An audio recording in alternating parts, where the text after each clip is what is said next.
What is love to you? What's your understanding of love? Is it a feeling? Is it a passive emotion? Is it a conscious choice? Hi everybody, welcome to Win Pillow Talk. Today we'll be talking about, we're still continuing our love series. Today I want to talk about a scripture in the Manual of Life that really blessed me. It said, love thy neighbor as thyself. One of the most powerful scriptures. Who's your neighbor, you may wonder? Your neighbor could be your husband. Your neighbor could be your wife. Your neighbor could be your children, could be your parents, could be next door. If we learn to love one another as ourselves, the world will be a better place. But you see, I believe there's something, I strongly believe you can only give somebody what you have.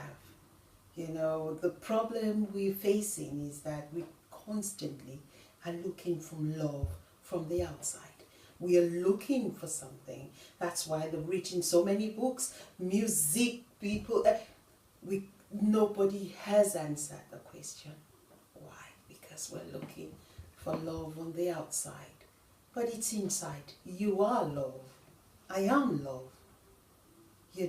So you need to spend time to develop who you are, to be able to give the next person true love.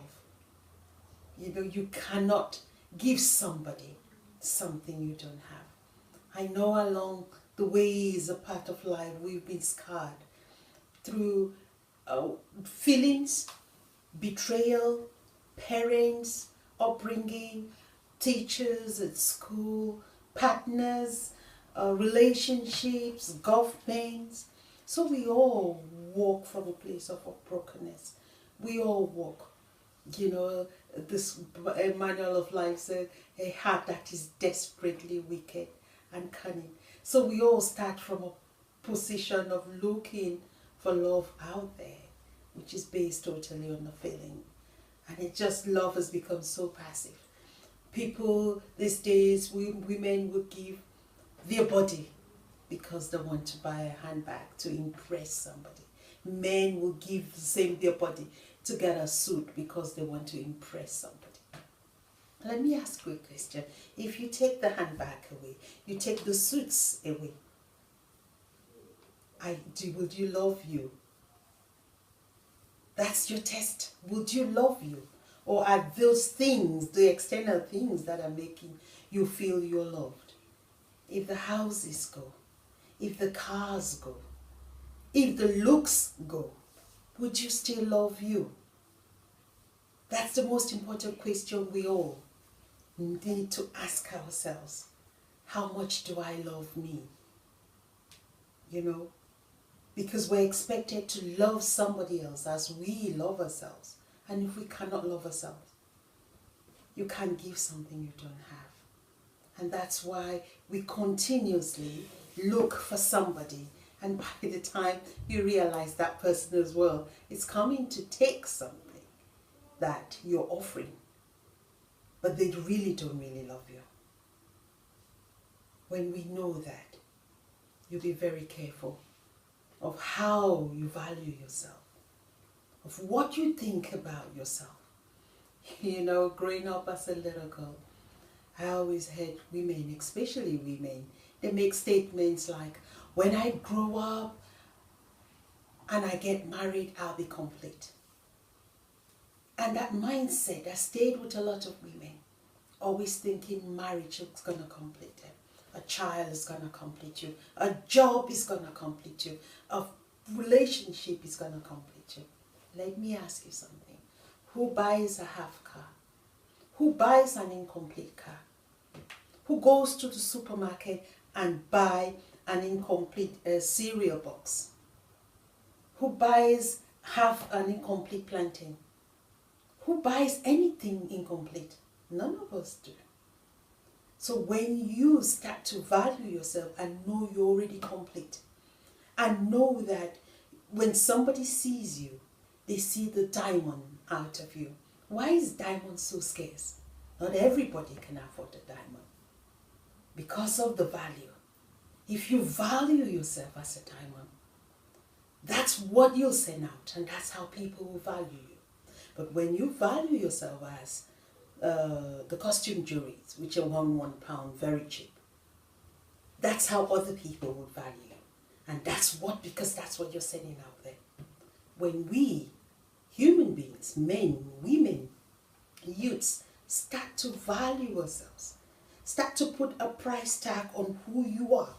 You know what? I love myself so much that you cannot even pay me for anything. You start to realize that it's not the looks, it's not what you have, but it's the inner peace, it's the inner mind in you that creates that awareness, that loving atmosphere. I know it, through life we have been broken, through betrayals, through how we were raised, that the love, we always seem to love something or buy love from something. But we're grown now. We can make decisions by ourselves. You can stand and know that this is wrong. Yeah, you can ask me, how do I change? It starts with you. It starts with me. Change your mindset and you get a different result. You know, start with, we're going to do something different. Just take a deep breath in and out. In again and out. Just see it as a process of actually taking out all the negatives, bringing in new air in you, and just taking out all the negative things that are holding you from loving you. You know, take those who are in the house that stand beside a mirror, for those who have a mirror in their backs, take a mirror, stand and look at yourself and say, hi, this girl is fine. I love you, girl. I love you, boy. Not because of what you have, because all those things can go. I love you for who you are. That's my secret every morning. I get up, I'll stand, I look at the mirror, I'm thinking, girl, you are fine.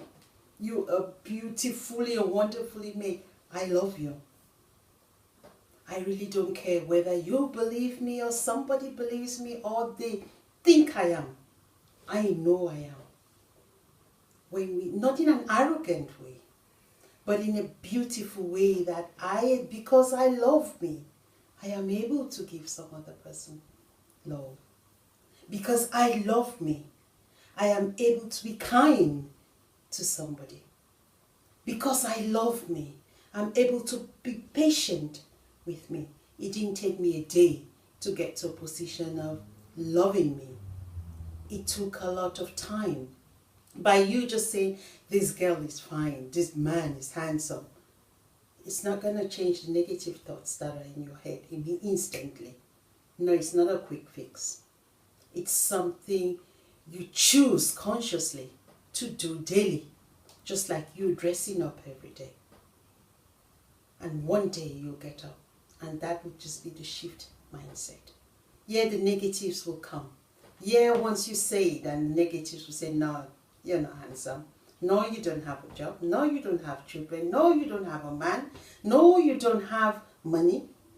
Yeah, thank the thoughts. Oh, thank you for reminding me. But without all of that, I am still fine. Because I know I am beautifully and wonderfully made. When you start to do that to yourself, we are able to feel our atmosphere, feel ourselves with love. And we can then love our neighbors. Because with that love, you're able to be kind to them. With that love, you're able to be patient with one another, because knowing that it didn't take you a day to get that mindset, you're more sympathetic with somebody who's not there yet, and we can support them. With that kind of love, you're able to have self-control for yourself. Not being a doormat that everybody comes and walks through. Not being a doormat that you think, okay, I'm going to sell myself for shoes or for clothes or for... Nah, you value you more. You look at yourself as a diamond. And only diamond, somebody who can really, truly value a diamond, will come your way. And with that, we're able to hand over to the next generation a better way of looking at life. We're able to love one another a lot more. We're able to live in peace with one another. Join us as we enjoy and ask our question and ask ourselves, what are you facing? What are you giving others right now? What are you receiving from others right now?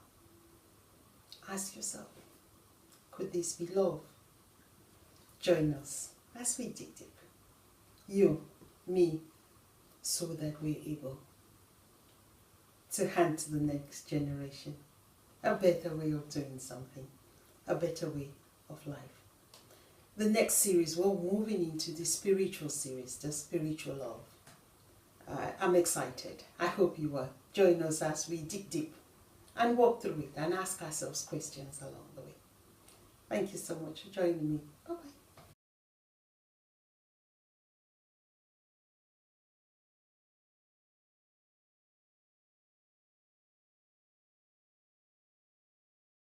Stay with us. Check our website. Follow us on social media. And do not forget to like and subscribe. Thank you.